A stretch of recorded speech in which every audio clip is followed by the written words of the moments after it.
अस्सलाम वालेकुम जी। तो कैसे हैं आज सब। आज मैं अपने स्कूल गई तो मैंने सोचा क्यों ना आपको भी अपना स्कूल दिखाया जाए। तो मेरे स्कूल का नाम है होप पब्लिक फाउंडेशन। जैसे ही मैं स्कूल पहुंची तो यहाँ पर माली साहब पौधे लगा रहे थे। तो आप देख सकते हैं कि माशाल्लाह कितने अच्छे इन्होंने पौधे लगाए हुए हैं। ये अभी मेरे स्कूल का बाहर का हिस्सा है। मैं जस्ट आपको अभी फ्रंट से दिखा रही हूँ। इंशाल्लाह बहुत जल्द मैं आपको अपनी नेक्स्ट वीडियो में अंदर से भी दिखाऊँगी वन बाय वन। तो आप देख सकते हैं होप पब्लिक फाउंडेशन ऊपर लिखा हुआ है। और अभी हम आगे चलेंगे।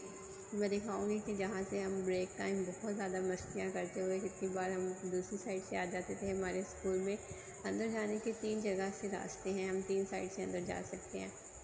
तो देख सकते हैं आप माशाल्लाह कितना अच्छा मौसम है। यहाँ पर हवा चल रही है और हर जगह पे हरियाली ही हरियाली है। तो अब इंशाल्लाह मैं आपको बहुत जल्द अपनी नेक्स्ट वीडियो में आगे का अपना स्कूल दिखाऊंगी। ठीक है, ओके, अल्लाह हाफ़िज़।